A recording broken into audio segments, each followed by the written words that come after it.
ألم تر إلى الملأ من بني إسرائيل من بعد موسى كنبي الله موسى الخطبة على የበኒ እስራኤል መኳንንቶች ወይም ባለስልጣናቶች ወደ ሆኑት ሰዎች ታሪክ ዕውቀት ደረሰ ወይ ስለነሱ የምታውቀው ነገር አለነ ይላል እና ያው ታሪካቸውን ሊያወሳና ሊነግር ፈልጎ ነው።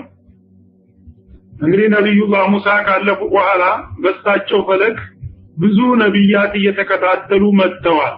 ከነዛ ከተከታይ ነብዮች ውስጥ በአንደኛው ወቅት በአንድ አካባቢ የታወቁ ባላባቶችና መኳንንቶች ሰዎች ነበሩ።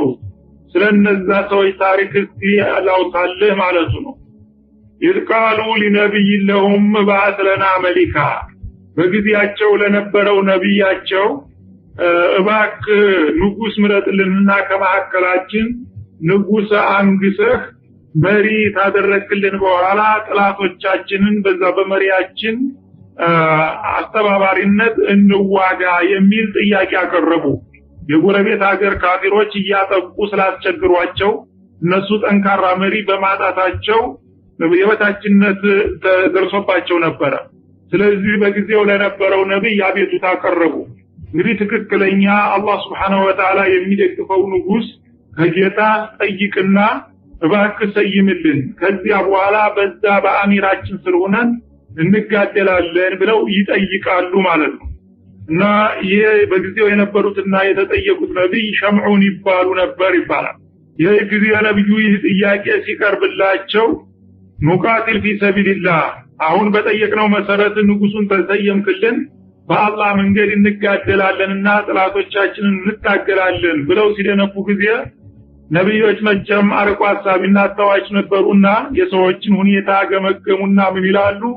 قال هل عسيتم إن كتب عليكم القتال ألا تقاتلوا ምናልባት አሁን እናንተ እንደምትሉት ጌታን ጠይቄላችሁ የምትፈልጉትን መሪ አብሰይምላችሁ ምናልባት ጥላቶቻችሁን ፈርታችሁ አንጋደልም ትላላችሁ ብዬ እፈራለሁኝ። ለመሆኑ እርግጠኞች ናችሁ አሏቸው ማለት ነው። ምክንያቱም አንድ ነገር አይደርስም መስሎ ሰው ሲደነፋ የደረሰ ጊዜ እንደገና ውጥንቅጥ ይሆናል እና እስራኤሎችን ደግሞ ጸባያቸውን ስለሚያውቁ አሁን ተልባችሁ ነው መሪ ስላጣችሁ ብቻ ነው ጂሃድ ማታረጉት ይሄንን መሪውን ቢሰይምላችሁ ባላችሁት መሰረት ተነስታችሁ ጥላቶቻችሁን ትዋጋላችሁ እኔ እንደማስበው እንደምገምተው ከሆነ ግን አይመስለኝም ተፈራላችሁ ጥላቶቻችንን እንደገና አንጋደልም ብላችሁ ቃላችሁን እንዳታፈርሱ ተጠንቀቁ አሏቸው ማለት ነው። የጊዜ እነሱ በሐሳባቸው በመግፋት ቃሉ ወማለና አላ ኑቃቲለ ፊ ሰቢልላህ እኛ በአላህ መንገድ ጥላቶቻችንን የማንጋደልበት ምን ምክንያት አለ? ወቀድ اخرجنا من ديارنا وابنائنا ከትውልድ ሀገራችን በጥላት ተባረን ተሰደን በግዞት ላይ ያለን ከልጆቻችን ተለይተን እያለን እንኳን የአላህ ግዴታ ተጨምሮበት የራሳችን ጥቃትና ግፍት እንድንታገል ያደርገን የለም እንዴ ለምን አንጋደልም አሉ ማለት ነው። ይህሽ እንግዳው ሳሉና ነብዩ ጌታን ጠየቁላቸው ይባላል። እነዚህ ሰዎች መሪ መረጥልንና እንዋጋለን ብለውኛል ጌታዬ አንተ ምን ትላለህ በማለት ይጠይቃሉ። ይህሽ ያለና ለነብዩ መመሪያ ሰጣቸው ምን አይነት ሰው እንደሚመረጥ ማለት ነው። በዛ በተሰጣቸው መመሪያ መሰረት አሚሩን ሲሰይሙላቸውና ፈለማ ኩቲባ አለይሂሙል ቂታል በጠየቁት መሰረት ያ የጂሃዱ ግዴታ ሲደነገግና ከአላህ ሲታዘዝ ጊዜ ተወለው ኢላ ቀሊለ ሚንሁም ከነዛ ሲደነፉ ከነበሩት ህዝቦች መካከል በጣም ጥቂቶቹ ሲቀሩ አብዛኛዎቹ እንደተፈራው ስፈርተው አሸገሸጉ። ወላሁ አሊሙን ቢዛሊሚን ወትሮውንም እንዲህ አይነት በደለኛና ግፈኛ የሆኑትን ሰዎች አዋቂ ነውና ይህን እንደማያረጉት እያወቀ ነው ያዘዛቸው ይላል። እና ይህም ታሪክ በተመሳሳይ መልኩ እንደቀድሙ ለኛ ኡመቶች እንደመመሪያ ሆኖ እንዲያገለግል ነው። መጀመሪያ ሙእሚኖች ጥቂቶችና ጭቁኖች በሆኑበት ጊዜ በተፈቀደልን እያሉ አስቀድመው መጓጓት ያለ ነው በታሪክም። በሚፈቀድ ጊዜ ግን እንደገና መፍራትና መባባት ይመጣል ይላል። ሌላው እዚህ ላይ ሊያስታውሰን የፈለገው ቁም ነገር በኒ እስራኤሎች ተጥንት ጀምረው ነብይ በሚላክላቸው ጊዜ እንደገና መሪዎቻቸው የፖለቲካ መሪዎቻቸው በነብይ መመሪያ ነበር የሚሰየሙት ማለትን ያመለክታል። እና ነብዩ ነው አሁንም ጊዜ በተለምዶ ንጉስ ነገሰ ተቀባ ይላል። እና በዛ ወቅት ነብይ ተልኮ ሲያበቃ ያንን ንጉስ የሚሆነውን ሰው ከመሐከላቸው መርጦ ይቀበዋል፣ ይመርቀዋል። ከዛ በኋላ ከነብዩ መመሪያ እየተቀበለ እሱ ያ አመራሩን ይቀጥላል። ከላይ ሙሽሪፍ የሚሆነው ግን ነብይ ነው ማለት ነው በዛሬው ተገላቢጦሽ። ዛሬ ግን የሃይማኖት ሰው ከታች ሆኖ እንደገና ማንኛውም ዝም ብሎ ወመኔ ስልጣን ይዝና ከዛ በኋላ ፖለቲካ ውስጥ መግባት የለባቸውም እያለ ዝም ብሎ የሃይማኖት ሰዎችን እንደቃ ይገለገልባቸዋል ማለት ነው። በዛ ወቅት ግን የሃይማኖት ሰዎች ራሳቸው ናቸው ባለስልጣንን የሚሰይሙት፣ የሚቆጣጠሩትም እነሱ ራሳቸው ናቸው። ህዝቡን ይሄን አውቆ ሹሙልን ብሎ ለነብዩ ነበር አቤቱታ የሚያቀርበው ነው የሚለው።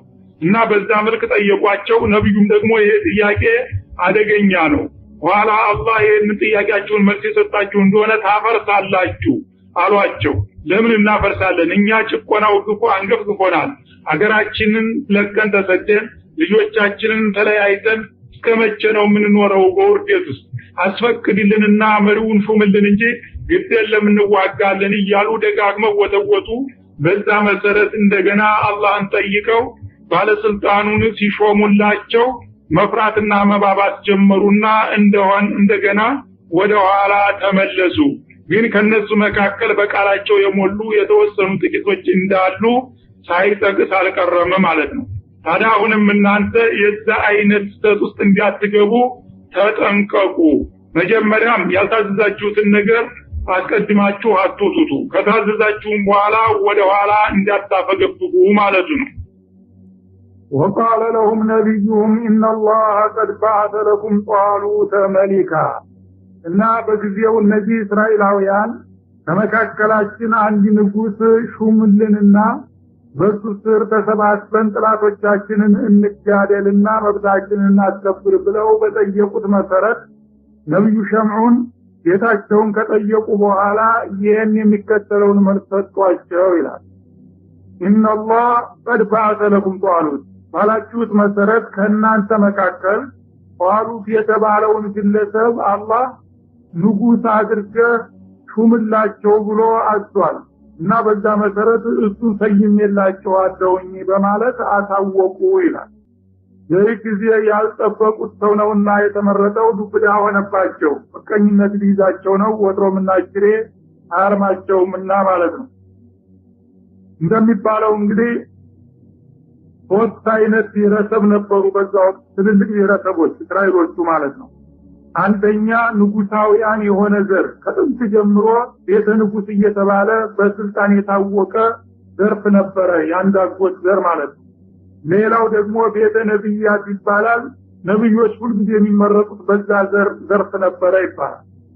ሌላው ደግሞ እንዲሁ ዝም ብሎ በዝቅተኛ ደረጃ የሚኖር በሃይማኖቱም ሆነ በፖለቲካው ቦታ የሌለው እንዲሁ በግብርና በእጅ ሙያ በብረት ቅርቀጣ በሸክላው በምናምን የሚኖሩ ደካሞች ነበሩ ይባላል። እና አሁን የሚገርመው እነዛ ቤተ ንጉስ የነበሩትን አላህ Subhanahu Wa Ta'ala ሊቀይራቸው ፈለገ። ብዙ ጊዜ በስልጣን ላይ ቆይተው እየተቆራሩና እየተንቀባረሩ ስላስቸገሩ አንዳንድ ጊዜም በነብዮች ላይ እያንጓጠጡ ስላወቁ ስልጣኑን ለነዛ ለዝቅተኛ ብሔረሰቦች ሊሰጥባቸው ነው ማለት ነው። እነሱ መጀመሪያ የጠየቁት ያው የስልጣን የለመዱት ናቸው።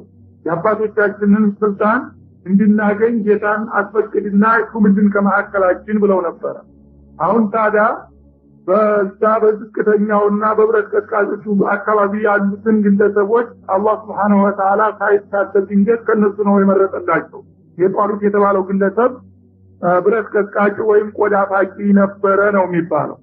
እርግጥ ያው በዘሩ የነሱ ዘር ነው፣ ግን በኑሮ ደረጃው ዝቅ ስላለና ስልጣኔ ስለሚጎላቸው ነው በእነሱ አስተሳሰብ እሱን መረጠላችሁ በሚላቸው ጊዜ ዱብዳ ሆነባቸው። እንዴት ስንት መኳንንት ሞልቶ በመካከላችን ለስልጣን ብቁ የሆነ ሰው የወረዳ ወርዳ እንደገና ቆዳ ፋቂ ነው እንደምትመርጥልን ብለው ሊቀየሙ ነው ማለት። ይህ ጊዜ ነብዩ ከአላህ Subhanahu Wa Ta'ala የተወሰነ መሆኑን ስለሚያውቁት ብትቀበሉ ተቀበሉ አልበለዛ አማራጭ የለውም እሱን ነው ጌታ ያለው አሏቸው ማለት ነው። እና የሃይማኖት እንግዲህ መሪዎች በፖለቲካ ሰዎች ላይ ምን ያህል ተጽዕኖ ማሳረፍ እንደሚችሉ ያሳየናል ማለት ነው። በዛ መልክ እንግዲህ እሳቸውም ደግሞ በምልክት ነው በቃል ብቻ ሳይሆን በመረጃ ነው አረጋግጠው ስልጣኑን ለሱ የሰጡት ነው የሚባለው። የሰውዬ አህያ ጠፍታው እሳቸው ባሉበት ሰፈር አህያ ለመፈለግ ድንገት መጥቶ ነበር ይባላል። እና እዛ አካባቢ ሲደርስ ጊዜ እዚህ ደርሻ ፖይን ትልቅ ሰው የአላህን ነብይ ሳልዘይር አልሄድም ብሎ እግር መንገዱን ወራ ብሎ ይገባል እሳቸው ጋር መጥቶ አሰላሙ አለይኩም ይላቸዋል፣ ይዘይራቸዋል፣ ያነጋግራቸዋል። እና በዚህ ሁኔታ ላይ እያለ አላህ ቀደም ሲል ምልክት ሰጥቷቸው ነበር ይባላል። ለዚህ ለሹመት የሚበቃው ሰውዬ በሚገባ ጊዜ ቁመቱን በዚህ ለካው ብሎ አንድ ዘንግ ሰጥቷቸው ነበር ይባላል። እንደገና ደግሞ ቅባት የምትባል ነገር ቅባት የሚባለው በተለምዶ ከዛ ተነስቶ ነው። እንደ ቅባት ያለች ነገር ሰጣቸውና አንድ ሰው ይገባልሃል ድንገት እሱ በሚገባ ጊዜ ቁመቱ በዚህ ልክ መሆኑን ለካ። እንደገና ከዛ በኋላ ቁመቱ ልክ ከመጣ ይህን ቅባት አናቱ ላይ አድርግለት። የዛ ጊዜ ልክ እንደ ሽሮ ተፈላለች አናቱ ላይ ሲጨምራት ያ ነው ለእስራኤል ንጉስ የሚሆነው በማለት ነበር የነገራቸው ነው የሚባለው። እና ሰውየው ሲገባ ጊዜ ልባቸው ዱዓ አለደነገጡ። የሰውዬ ሳይሆን አልቀረም አሉና ልክ ሰላምታ አቅርቦ ቸኩሎ ነበርና ሊወጣ ቆም እንዳለ ወዳውኑ የሚሸኙ መስለው ብድግ አሉና ያችን ዘግ ተጎናቸው ብድግ አድርገው በጎኑ እንዲያርገው ቆም አደረጓት። እና ልክ መጣች ቁመቱ ማለት ነው ሳታጥርም ሳትበዛ። ይህ ጊዜ ይሄ ሰውዬማ ራሱ መሆኑ ነው አሉና ያችን ቅባት አንስተው አናቱ ላይ ሲጨምሩ ወዳው እንደ ሽሮ ፈላች ይባላል። እርግጠኛ ሆኑ። ሰውዬ አሁን እንግዲህ አህያ ፍለጋውን ተውና የእስራኤል ንጉስ አድርጓልና ጌታ ህዝቦችን ለማስተዳደር ተዘጋጅ አህዮችን ተዋቸውና አሉት ይባላል። ደነገጠሱ። ምን እያሉ ነው አለ። እኔ እንዲሁ ተራ ምስኪን የሆንኩኝ ሰውዬ እንደገና ደግሞ እስራኤልን በንጉስነት ትመራለህ ብለው ተሳለቁብኛለሁ ተቀልዱብኛለሁ እንዴ አላቸው። እውነት አልመሰለው። ተምሬ ነው ጌታዬ አዞኝ ነው ብለው ያረጋግጡለታል። ይህ ጊዜ እሱም እንግዲህ ጨነቀው። እስራኤሎች በቀላሉ የማይቀበሉ መሆናቸውን ስለሚያውቅ እንዴት አድርገው ነው ታዲያ እነሱ ሊቀበሉኝ የሚችሉት በሚላቸው ጊዜ እሱማ ያው ጠይቀውኛል፣ በጥያቄው መሰረት እኔ ነኝና መልሱን ያመጣሁት እኔ አስተዋውቀሃለሁ አሉት ማለት ነው። በዛ መልክ እሳቸው ነገሩለት። እነላህ ቀድ በዐሰ ለኩም ጧሉት፣ ያው በጠየቃችሁት መሰረት ጧሉት የሚባለውን ሰውዬ ከእናንተ መካከል ንጉስ እንዲሆናችሁ መርጦ አስነስቶላችኋልና ተቀበሉ አሏቸው። قالوا أن يكون له الملك علينا ونحن أحق بالملك منه أرى በስልጣን እኛ ይልቁንስ ከርሱ በእጅጉ የላቅንና የበለጥን ችሎታ ያለን ልምድ ያለን ሰዎች ሆነን እያለን እሱ እንደገና በእኛ ላይ እንዴት ንጉስ ሊሆን ይችላል? በእኛ ላይ እሱ ስልጣን ሊኖረው አይገባውም። ተሳሳት ካሏቸው ማለት ነው። ወለም ተሳአተ ምን المال አንደኛ ንቃት ወይም ትምህርት የለውም ህዝብን ለማስተዳደር የሚያስችል፣ ሁለተኛ ደግሞ ገንዘብ የለውም ማለት እነሱ እንግዲህ ባለስልጣኖችን በገንዘብ ነበር ያው ከበርቲዎቹ ተሰሚነት ስላላቸው እነሱ ነበር መምረጥ የለመዱት ማለት ነው። እና አሁን ከገንዘቡ ገንዘብ የለው ከእውቀቱ እውቀት የለው በእነሱ አባባል ነው። እንደገና ከልምዱ ልምድ የለው። አሁን ቀደም ቤተ ንጉስ አይደለም የዚህን የህዝብ መስተዳደር አይቶ ሰምቶ የማያውቅ ተራ በግረኛ እንዴትኛ ሊያስተዳድረን ይችላል በማለት አጣጣሉት ማለት ነው። ይህ ጊዜ ቃል ኢነላህ አስጠፋሁ አለይኩም፣ እንግዲህ ወደዳችሁም ጠላችሁም አላህ በእናንተ ላይ ይህን ሰውዬ መርጦታል አሉ። ወዛደው በስጠተን ፊል ዒልም ወልጅስም፣ ደግሞ ለዚህ ስልጣን ብቁ የሚያደርገው እናንተ እንደምትሉት ሀብት ሳይሆን መሟላት ያለበት ሌላ ሁለት ነገር ነው። እና እሱም ምንድነው? አንደኛው ዕውቀት አለው፣ የዲን ዕውቀት ነበረው ይባላል፣ ዓሊም ነበረ። እና እናንተ ይልቁንስ ብዙዎቻችሁ የማታውቁትን የዲን ዕውቀት ጠለቅ አድርጎ ያውቃል፣ ተውራት ተምሮ ነበረ። ሁለተኛ ደግሞ ንጉስ የሚሆን ሰው ላይን ግርማ እንዲኖረው እንዲከብለተው ሰውነቱ ዘለል ያለ ቁመቱ ሰፋ ያለ ግርማ ያለው መሆኑ ነው የሚፈልገው።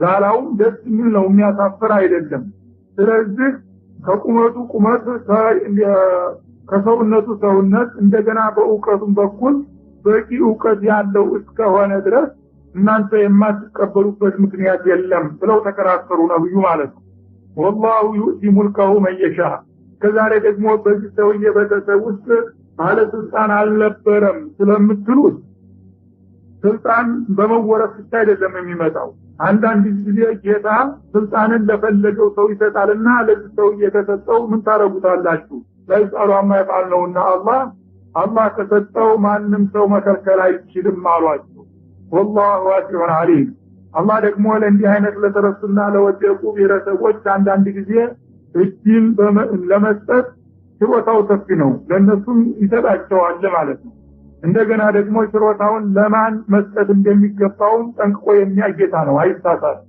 ስለዚህ ሁን ብሎ በእውቀቱ መሰረት በችሮታው መሰረት ይህን ሰውዬ መርጦታል ፈጥቶታል እናንተ ካሁን በኋላ ወደ ኋላ ወደፊት የምትሉበት ምክንያት አይኖርም አሏቸው ማለት ነው ይህ ጊዜ እየተቆረመረሙ በግድ ለመቀበል ተገደዱ ይቺ ነብዩንም በሌላ በኩል ተጠራጠሯቸው አርሎ አድርጎ ነው አውቆ እነዚህን ደካማ ብሔረሰቦች ሹሞ እነሱን ከኛ በላይ እንዲሆኑ ያሰበው ጉዳይ ነው በማለት ተጠራጠሯቸውና ከጌታ በኩል እውነት እንዳልከው የመረጠው መሆኑን የሚያረጋግጥ ማስረጃ ካላመጣና ካላሳየን በስተቀር ተጨባጭ ነገር እኛ ይሄ ነገር አልተዋጠልንም አሏቸው በዚህ መሰረት አሁንም ምልክት ሊመጣ ነው ማለት ነው وقال لهم نبيهم إن آية ملكه أن يأتيكم التابوت فيه سكينة من ربكم ይህ ሰውዬ በእናንተ ላይ ስልጣን የተሰጠውና ንጉስ መሆን የሚገባው ለመሆን ማረጋገጫውና ምልክቱ አሏቸው አንየቲየኩም ታቡት ቀደም ሲል የነበረው የአባቶቻችሁና የቅድማያቶቻችሁ ቅርጻ ቅርጽ በውስጡ የተቀመጠበት ሳንዱቅ ይመጣላችኋል ይህ ሰኪነቱ ምረብኩም እና በዛ በሳንዱቅ ውስጥ ከጌታችሁ የሆነ እርካታ ወይም ደበብታ ያለበት ሲሆን ወበቅየቱን እንደገና የተለያዩ ቁርራጮችና ቁሳቁሶች ሚማ ተረከ አሉ ሙሳ ወአሉ ሃሩን የነብዩላህ ሙሳና ሃሩን ወይም የነሱ ትውልዶች ተተዋቸው ካለፉት ቅርጻ ቅርጾች የተለያዩ ዕቃዎች በውስጡ ያሉበት ሲሆን የነብዩላህ ሙሳ ሳንዱቅ ይመጣላችኋል አሏቸው እና ይህን ሳንዱቅ እንዴት ነው የሚመጣው ከተባለ ተህሚሉሁል መላኢካ ከጥላት ቦታ ወስደው መላእክቶቹ እየተሸከሙ ነው የሚያመጡት ብለው ነገሯቸው ኢነ ፊ ዛሊከ ለአየተ ለኩም እና ከጠፋ ብዙ ዘመናትና አመታት ያስቆጠረው ሳንዱቅ በውስጡ ያለውም የምስጢር ዕቃዎች ሁሉ ሳይጠፉ በመላእክታ መጥቶ ለዚህ ሰውዬ መሰጠቱ በአላህ ዘንድ እሱ ለመመረጡና ለመሾሙ ይህ ተጨባጭ የሆነ ማስረጃ ነው እንኩንቱም ሙእሚኒን እኔ የምላችሁን የምታምኑ ወይም ደግሞ በአላህ Subhanahu Wa Ta'ala ቁድራና ሰውየውን የመረጠው ለመሆኑ የምታምኑና የምትስማሙ ከሆናችሁ ከዚህ የበለጠ ግልጽ ማስረጃ ያለ አይመስለኝም በማለት አስረዷቸው ማለት ነው እና በተባለው መሰረት ሰውየው እንግዲህ ተቀመጠና ያው ነብዩ ባሉበት ቦታ ህዝቡን ዙሪያውን ከቦ አሰፍስፎ እያየ እሱ ዙፋኑ ላይ ተቀምጦ መላእክቶቹ ያንን ሳንዱቅ በአየር ላይ እያንከባከቡ ይዘውት መጡ ይባላል እና ልክ በሱ አቅጣጫ ሲደርስ ወደ መሬት ዝቅ ብሎ ወረደና እሱ ፊት ላይ በእንደዛ ዙፋኑ አካባቢ አረፈ የጊዜ ሁላቸውም በአይን ስጋቸው ስላዩት ሊክዱ አልቻሉም እውነትም ይህ ሰውዬ ጌታ መርጦታል ማለት ነው እንግዲህ ያው መቀበል አለብን በማለት እያቅማሙ ቢሆንም ተቀበሉት ይባላል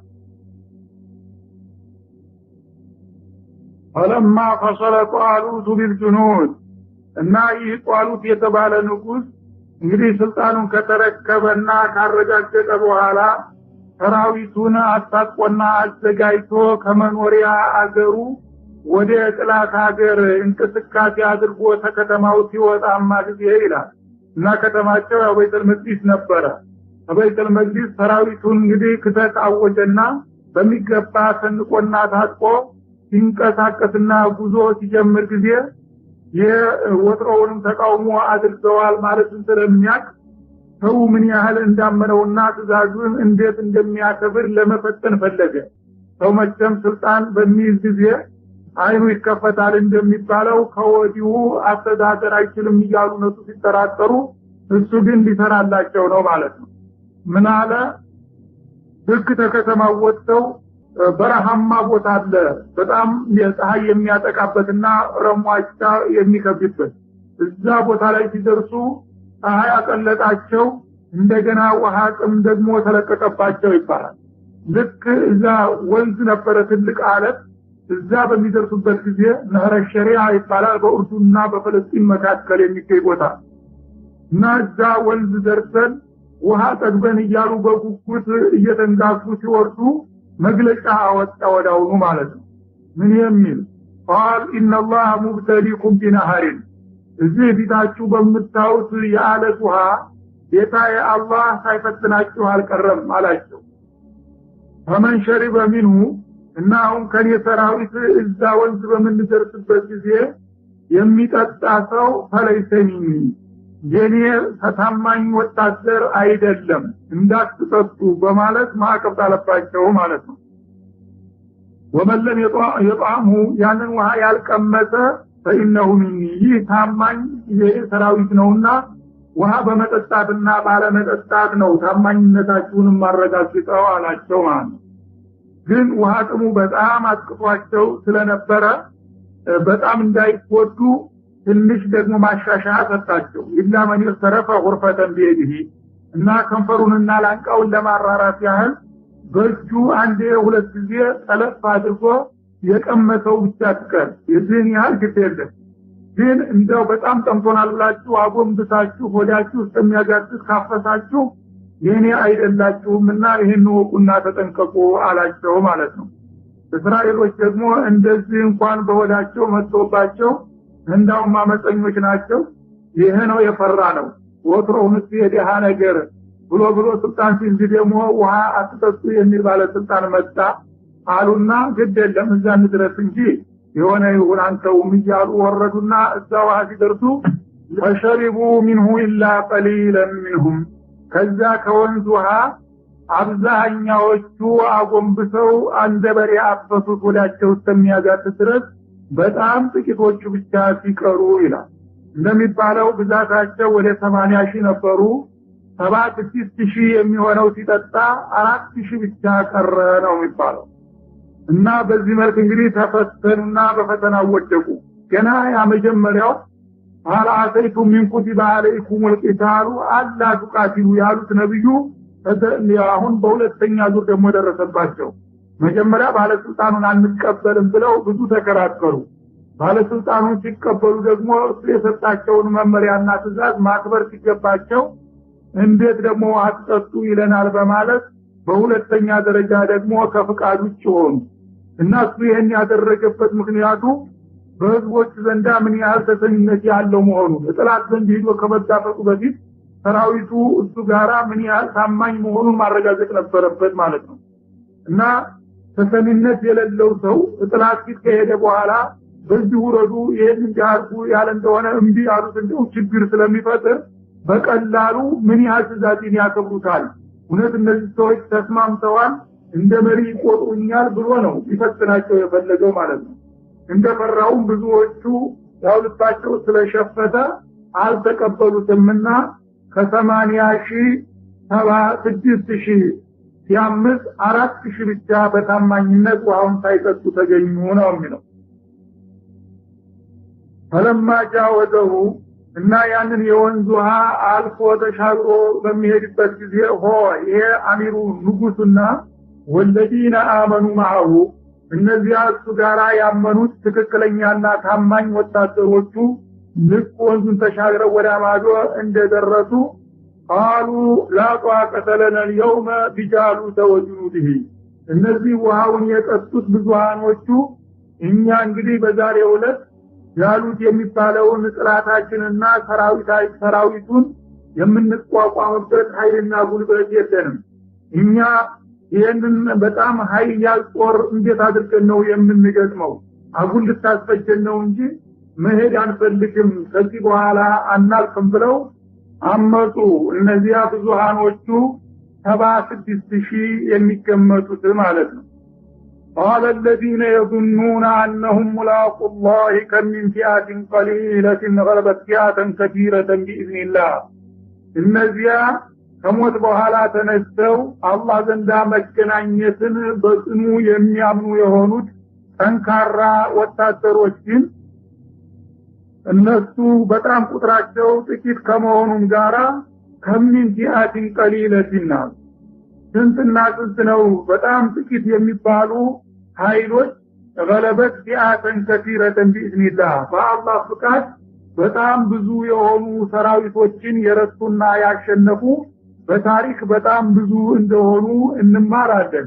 ታዲያኛ ቁጥራችን ቢያንስስ አላህ እስከረዳን ድረስ ለምን እኛ እንመለሳለን በማለት እነዚህ 4000 ብቻ የሆኑ ታማኝ ወታደሮች ጧሉትን መሪያቸውን መርተን ሂድ ግደለም እኛ እንበቃሃለን በማለት ሞራል ሰጡት ይባላል። والله مع الصابرين እና አላህ Subhanahu Wa Ta'ala ታጋሾች ጋር ነውና በርዳታውና በእንክብካቤው ጌታችን ይረዳናል እነሱ ቢቀሩና ቢፈሩ እኛ አንፈራም በማለት ገብተው ለመሄድና ለመዋጋት ቁርጠኝነታቸውን ገለጹና አረጋገጡላቸው ይላል። በዚያ መሰረት እንግዲህ ያ ሁሉ 76000 የሚሆን ዘግቶ ቀረ። ልክ ውሃውን ሲጠጣ ፍርሃቱን ውሃው ጋር ጠጥቶት እዛው ቀረ ማለት ነው። እነዚህ 4000 ብቻ የሆኑ ሙእሚኖች ግን ግደለም መርተን ነገሩ በብዛት አይደለም አላህ ጋር ያለን አላቃ ጠንካራ እስከሆነ ድረስ ጌታችን ይረዳናል እኛ ደግሞ እስከመጨረሻው ድረስ በታማኝነት እንዋጋለን አሉና ቀጠሉ ማለት ነው።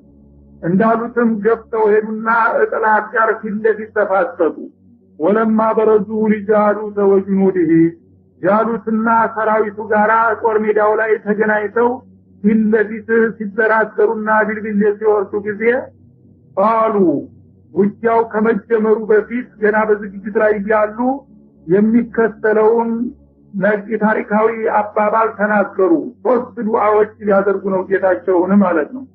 ምናሉ በመጀመሪያ ረበና ጌታችን ሆይ አፍሪግ አለይና ሶብረን እንግዲህ በእኛ ላይ የትዕግስትን ውሃ አንቧቧልን ልክ ትዕግስትን እንዳሸንዳ ውሃ አድርገህ በላያችን ላይ አውርድና ለጥላት ማንበገር አድርገን በማለት ለመኑ ጌታቸውን። ወሰቢት አቅዳመና ጥላቶቻችን ደግሞ በኃይላቸው ቢጫኑንና ቢያይሉንም እንዲያንፈራ እግሮቻችንን እዚህ ጦር ሜዳ ላይ ልክ የተቸከለ መሰሶ አስመስልልን የፍርሃት ሐሳብ በልባችን እንዳይመጣ አሉ ማለት ነው። ሁለተኛ ሶስተኛ ደግሞ ወንሱርና አለል ቀውሚል ካፊሪን ወትሮም አንተን ተማምነን ነውና ገፍተን የመጣ ነው በእነዚህ ከሃዲ በሆኑ ኃይሎች ላይ ዲል አቀዳጀንና እርዳን ጌታችን ብለው ልባዊ የሆነ ጸሎታቸውን አስተጋቡ። ይህ ጊዜ ጌታን ከልባቸው የተነሱ መሆናቸውን ስላወቀ ተቀበላቸውና ወዳውኑ የሚመኙት ሁሉ እንዲሳካላቸው አደረገ። በመሆኑም ፈአዘሙሁም ቢኢዝኒላህ በአላህ ፍቃድ ወዳውኑ በጣም እነዚህ የተፈሩና የተደነቁ የነበሩትን የጃሉትን ኃይሎች ወዳውኑ ረቷቸውና ድል መቷቸው። ወቀተለ ዳውድ ጃሉት በተለይም ከዚህ ከጧሉት ኃይሎች መካከል ገና ለጋ የሆነ ዳውድ የሚባል ልጅ ነበረ። እሱ ሳይጠበቅ የነዛን የኃይለኞቹን መሪ ንጉሱን ጃሉትን ገረሰሰው ነው የሚለው።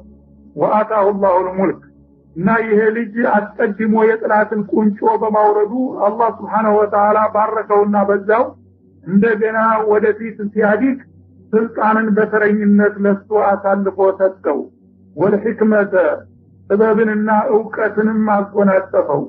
ወአለመሁ ሚማ የሻ አላህ የፈለገውን ጠቃሚ ዕውቀትን ሁሉ ለገሰውና አሳወቀው። ወለውላ ደፍዑላህ الناس بعضهم ببعض በዚህ መልክ ሰዎችን ከፊሉን በከፊሉ ጌታ መገፍተሩ ባይኖር ኑሮ አንድ ኃይል እንግዲህ እኔ ብዛት አለኝ ጉልበት አለኝ ብሎ በህገወጥነት ሌሎችን ደካማ ህዝቦች ሊጨፈጭፍ በሚነሳበት ጊዜ ያላሰበውና ያልጠበቀው ኃይል አንስቶ እንደዚህ ዲባቅ መምታቱ ባይኖር ኑሮ ለፈሰደት الارض ይህች ምድር ለእስካሁን ተጥቅም ውጭ ትሆን ነበረ ግን ጥጋበኞች በተነሱ ቁጥር ባልታሰበ ኃይል ነው እንደዚህ ማወርቃቸው ይላል ولكن الله ذو فضل على العالمين ግን አላህ Subhanahu Wa Ta'ala በዓለም ህብረተሰብ ላይ የትሩፋትና የችሮታ ባለቤት ነውና ጥጋበኞች ያላግባብ ፍርሃት አልበኝነትን ሊያስፋፉ በተነሱ ቁጥር እንደዚህ የሚያዋርዳቸው ይልክላቸዋል ይላል እና እንግዲህ እንደተባለው እነዚያ 4000 የሚሆኑ ሰራዊቶች ንጉሱ ጧሉት ጋራ በብርታት ሂደው ሲጋጠሙ አላህ Subhanahu Wa Ta'ala ኃይሉን ሰጣቸው እና ውጊያው እንደተጀመረ ባልተጠበቀ መልክ ነው እንዳውም ቢሉ ፈጥኖ የደረሰው ነው የሚባለው ዳውድ ነብዩላህ ዳውድ የዛ ጊዜ ገና ለጋ ልጅ ነበሩ እንደሚባለው እድሜያቸው ከ12 አመት አያልፍም ነበር ይባላል መጀመሪያውንም እንዳውም ጦሩ ተደብልቅ ይሄዳለው ሲሉ አንተ ህፃን ነህ መሄድ የለብህም ተብለው እንዲህ ብለዋቸው በተሰቦቹም ንጉሱም አልቀበልም ህፃን ብሎ በስንት መከራ በማላጅ ነው ይሄዱ ግን አላህ ነስሩን በሳቸው እጅ ሊያደርገው አስቧል ማለት ነው እንደሚባለው ወደ 12 ወንድማማቾች ነበሩ የዳውድ ኢሻ ይባላል አባታቸው የኢሻ ልጆች 12 ጀግኖች ነበሩ ከ12ቱ የመጨረሻውና ህፃኑ ዳውድ ናቸው እና ሌሎቹ 11ዎቹ የደረሱ ጎረምሶች ነበሩ እነሱ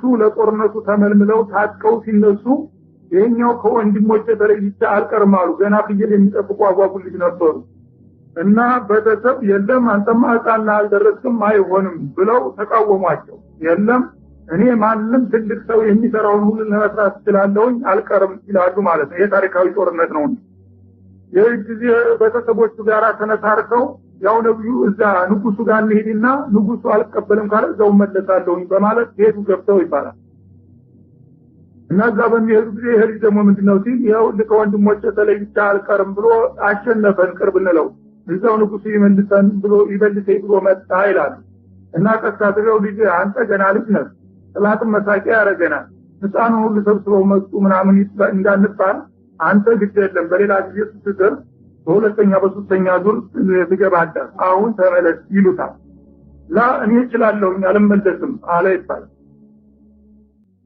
እና ይሄን በሚሉ ጊዜ እንዴት ትችላለህ አንተ በጣም ለጋ ነህ እኮ ጦርነት እኮ ከባድ ነው አንተ አሳዶ መያዝ ወይም ደግሞ ሸሽቶ ማምለጥ ታግሎ መንጠቅ የመሳሰሉ ብዙ ነገሮች አሉ አንተ ምንም ማድረግ አትችልም ይችላልው ይሄ የሚባለው ሁሉ ነገር ለማድረግ ዝግጁ ነኝ አላቸው ይባላል እና ምን ያህል ነው አንተ ፍጥነትና ጉልበትህ በሚሏቸው ጊዜ እኔማ እንግዲህ ጉልበቴ ምን ያህል እንደሆነ ለማወቅ ከፈለጉ እውነቱን ልንገረው አለ ይባላል ንጉስ እሺ እኔ ፍየል እረኛ ነኝ ተኩላ የምትባል ኃይለኛ አውሬ አለ እሷ አግታ መጣ በጎችን በምትይዝብኝ ጊዜ አስተርጄ ይዛታለሁኝ ተኩላ ማንንም ሰው አሯሩጦ ሊደርስባት አይችልም ግን እኔን አታመልጠኝም ሩጬ ይዛትና እንደ ፍየል አፏ ላይ እንደዚህ በጀመንግጄ የነከሰቻትን በግ አስጥላታለሁ እንግዲህ ተኩላን አሳዶ መያዝ እንደገና ደግሞ የነከሰችውን ነገር ካፏ ፈልቅቆ ማስቀረት ቀላል ነገር አይደለም ማንም አንቱ የተባለ ጀግና ሊያደርገው አይችልም ይሄንን አደርጋለሁኝ ብሎ ተናገሩ ይሄን ያደርጋል ብለው በተሰቡ ሳይቱዚ አዎ ይሄንማ አደርጋለሁ ታዲያ እንደ አይነቷን ጀግና ተነው እንደማይደው እሱንማ ፈልገዋለሁኝ በማለት እንደውም በግንባር ቀደምነት አሰለፉት ይባላል እንዳሉትም እንግዲህ መሳሪያም አልታጠቀ ገና ልጅ ስለሆነ ሰይፍም ወላ ሌላ የጦር መሳሪያ ለማንገብ አልቻለም ይረዘመ የተጎተተ አስቸገረው የጊዜ ፍየሎችን የሚጠብቅበት ወንጭፍ ብቻ ነው ይዞ የሄደው ይባላል የወንጭፍ ድንጋይ እንግዲህ መወርወር ለምዷል እዛ ቆሩ ፊት ለፊት በሚደርስበት ጊዜ የጃሉት የሚባል የመጁሳ ንጉስ ነው በጣም የጠገበ ኃይለኛ ነው ሰራዊቱ ምርት ይመስላል ዳርቻው አይታይም ስፋትና ብዛቱ አሁን እነዚህ ሁለት ፍሬው ነው እንደዚህ ብቃሉ እነዚህ ናቸው እንደኛን የሚዋጉት እያሉ በንቀት ሲሳለቁባቸው ዳውድ ደግሞ ልጅ ናቸውና ሰልፉም ውስጥ አይገቡም ሌላው ሰራዊት ያው በስርዓት ተሰልፎ ነው ታቸው ወዳው ይሯሯጣሉ ያ ደግሞ እንደዚህ ልፍ የሚለው ምንድነው ይላል ንጉሱ በንቀት አይናሻግሮ ያያየ ያ ሲጠንቃቸው ጊዜ ህፃናቱንም እንጓቁ ስላመጡ ስርዓት መያዝ የማይችሉ ህፃኖች እኮ ናቸው ሰራዊቶቹ ይላል የበለጠ አላህ ያዘናጃቸው ማለት በቃ ዋጋ የለውም እንዳው እኛ ደግሞ ሰው ናቸው ብለን ለነሱ ይሄን ሁሉ ኃይል ማሰለፋችን እያሉ እንደላቀቁ ዳውድ ወይ ገና ጦርነቱ ሳይጀመር በሰልፍ ላይ እሱም ሰራዊቱን እንደዚህ እያስተካከለ በዘንግ እንዲህ እየተዘዋወረ አንተ ወደፊት አንተ ወደ ኋላ እያለ ያስተካክላል። እነሱም ደግሞ በበኩላቸው ያችኑ ያላቸውን ኃይል ያስተካክላሉ። ዳውድ ግን ከሰልፉ ውጭ ፈንጠር ብለው ሄዱና ድንጋቸውን ደቀኑና በዛ በወንጭፍ እንደዚህ መለካት ጀመሩ። አደርሳለሁ አልአደርስም እያሉ በግምት እንዲህ ይሆነውኑ አስገባ ይባላል። እና ያ ንጉስ እንግዲህ ይሮጣል ወዳውድ በሚሮጣበት ጊዜ እሳቸው ፈጠን ብለው ሄዱና ጠጋ በማለት የሚያደርሱበት ርቀት ላይ ሆኑና ያችን የወንጭፍ ድንጋይ አነጣጥረው ሲለቋት ጊዜ በግንባሯ አስገቡበት ይባላል። ልክ ጦርነቱ ሳይጀመር ንጉሱ ወደቀ። ወዳውኑ ጦሩ ተፈታ። ጉዳጭ ብሎ ያው ጦር ገደል ገባ ማለት ነው። እና ባልተጠበቀ ሁኔታ እነዛ ጥቂት ሰራዊቶች ሁለቱም ሶስቱም ሰው እንኳን ሳይሞትባቸው ወዳውኑ ፈጥነው ዲሉን ተቀዳጁት የሚለው በዚህ መልክ ነው ማለት ነው። እና ይሄንን ለማድረግ ደግሞ የንጉሱ ጣሉት በጣም ጎበዝ ነበር። አስቀድሞ ሰራዊቶችን ሞራል የሚገነባ መመሪያ ሰጥቷቸው ነበር። ውድድርም እንዲያደርጉ በጀግንነት ገድል እንዲሰሩም አድርጎ ነበር ይባላል። ዛሬ ዲል ማድረጋችን በአላህ ፈቃድ አይቀርም። ግን ታሪክ የሰራ ሰራዊት ከኔ መካከል አንዲት ውብ ልጅ ነበረችው ፀሐይ የመሰለች ይባላል። እሷን እድረዋለሁ እንደገና ደግሞ ካለ ንብረቴ ግማሹን እሰጠዋለሁ ስልጣኔንም አካፍለዋለሁ ብሎ ቃል ገብቶ ነበር ማለት ነው። እና ዳውድ እንግዲህ ሳይታሰብ ይሄንን እድል ሊያገኙ ነው ማለት ነው። ያንን ንጉስ ገደሉ። ዲል አድርገው ተመለሱ። በሚመለሱበት ጊዜ ልጁንም ዳረላቸው ስልጣኑንም አካፈላቸውና ለተወሰነ ጊዜ አብረው ከቆዩ በኋላ እሱ ሞተ። በመጨረሻ ጣሉት ሲሞት ታቸው ስልጣኑን ተቀለሉት ማለት ነው። ወአጣሁ አላሁ ሙልከ የሚለው በዚህ መልክ ነው። ይህ ሳይበቃ ደግሞ እንደገና ነብይነትም ተጨመረበት ስልጣኑ ላይ ማለት ነው። ወአጣሁ አላሁ ሙልከ ወልሂክማ የጣሉትን ስልጣን ለሱ አሳልፎ ሰጠው እሱ ሲያልፍ ማለት ነው። እንደገና ደግሞ ጠቃሚ የሆነ የዲንም የዱንያንም ዕውቀትና ጥበብ አላህ Subhanahu Wa Ta'ala ለገሰው። ወአለመሁ ሚማ ይሻ አላህ ለሱ ያስተምረው የፈለገውን ጠቃሚ ዕውቀት ሁሉ አሳወቀው። በዚህ መልክ ታሪካቸው እንደገና ተመለሰና ታደሰ። በዳውድ ጊዜ ቆይቶ ደግሞ ያው ልጁ ቀጥሎ ሱለይማን መጣ። የበለጠ ከሀያል ወደ ሀያል እየተሸጋገሩ ሊሄዱ ነው ማለት ነው። እና ይህንንም ታሪክ እንግዲህ አላህ Subhanahu Wa Ta'ala በዚህ መልክ ያመጣው ሰዎች እንግዲህ በታማኝነት የታገሉ እንደሆነ ቁጥራቸው ቢያንስም ደግሞ የህዝብ መለያየት እንዲመጣ አንዱን ነጥል አንዱን ንቅር ቢልም ጠንካራ ግሩፕ ካለ ጥቂት እንኳን ቢሆን እኔ ረዳዋለሁኝ ማለትን ለማስረዳት ነው ይህን ታሪክ በዚህ መልክ ያመጣው ማለት ነው። እና ነብዩላህ ዳውድ በወንጭፍ ድንጋይ ያንን ሀያል ንጉስ በመገርሰሱ ወዳውኑ ዲሉን ተመቀዳጀታቸው እንደገና ደግሞ እሳቸውም ከስልጣን ወደ ስልጣን እየተሸጋገሩ አደጉ ተመነደጉ ማለት ነው። ይልካ አያቱላህ እና እነዚህ የአላህ አንቀጾች ናቸው ይላል። የእስራኤሎችን ታሪክ በማስመልከት አሁን እንግዲህ በተከታታይ የተጠቀሱትና የተነገሩት እንዲሁ አፍ ታሪክ ነገር ሳይሆን በአላህ በመለኮታዊ ኃይል የወረዱ አንቀጾች ናቸው። ማንም ደግሞ ይህንን ታሪክ ሊክደው አይችልም። ያርቲል ዋቂ በተጨባጭ በዚህ ምድር ላይ የተከሰተ ነገር ነውና ማለት ነው። ነጥሩ ታሪክ እና እነዚህን አንቀጾች ታሪክ አዘል የሆኑ አንቀጾች በዚህ መልክ እናነብልሃለን ያ መሐመድ بالحق በትክክል ይላል። ወኢነከ ለሚነል ሙርሰሊን እና ይህንን የመሰለ እንግዲህ የታሪክ እንቆ በዚህ መልክ አንተ በማምጣትና ለሰዎች ለማስረዳት በመቻልህ አንተም በእርግጥ ከአላህ መልእክተኞች አንዱ መሆኑን ያረጋግጣል።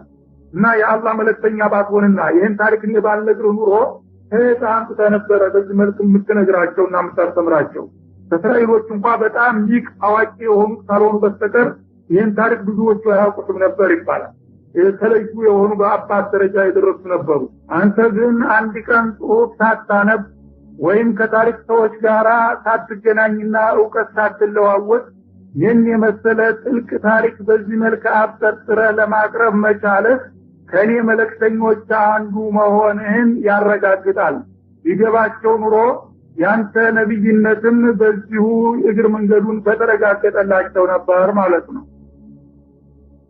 تلك الرسل فضلنا بعضهم على بعض منهم من كلم الله እነዚህ የአላህ መልእክተኞች ቀደም ሲል ስማቸው የተጠቀሰውም ሆነ በሌላ አጋጣሚ ሌላ ምዕራፎችም ላይ የተወሱት ከፊላቸውን ከከፊሉ አብልጠናል በደረጃ ይላል እና እንግዲህ ቀደም ሲል ስለ ነብዩላህ ሙሳና ስለ ሃሩን ስለ ዳውድ በቅርቡ አውስቶ ነበር እነዚህ ሩሱሎች ከተወሱ በኋላ ወኢነከ ለሚነል ሙርሰሊን አንተም ከመልእክተኞች ነህ በማለት ነበር ያጠቃለለው እና እንደማንኛውም ተራ መልእክተኛ ተደርገው እንዳይወሰዱ ወይም ነብያት በሙሉ በደረጃ እኩል ናቸው እንዳይባል ብልጫ ያለ መሆኑንና በጣም በከፍተኛ ደረጃ የሚታወቁና ሌሎች ደግሞ መለስተኞች እንዳሉ ለመግለጽ ፈለገ ስለዚህ እኒህ የአላህ መልእክተኞች የተባሉት በተለያየ ጊዜና ቦታ